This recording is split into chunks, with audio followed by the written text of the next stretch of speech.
नई नई दुल्हन उसका पति उसे परदेश छोड़कर चला जाता है। 1 साल का दिन बीत जाता है, पति घर वापस नहीं आता। पत्नी इंतजार करते करते करते करते करते करते 1 साल का दिन बीत गया। तो वियोग में पत्नी अपने पति से फोन में कैसे कहती है मास्टर,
श्रृंगार करो तो मेरा पति ही मुझे देखे।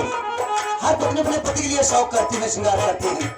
जब उसका पति है नहीं तो अपने पति से कह लेंगे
की खुश होकर के भाई हमारे सम्मानित एलवाई भानी पटेल साहब जो कि आप प्रधान पद के प्रत्याशी आप है,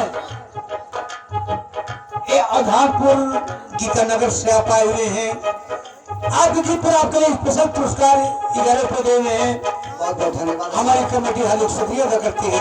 लास्ट अंतर में अपने पति से कहती है, हाँ क्या कह रही है, करवा चौथ का दिन आ जाता है, साल का एक दिन बीत गया, अपने पति के लिए भूखी रहती है, लेकिन पति आता है तो पत्नी कहती क्या है,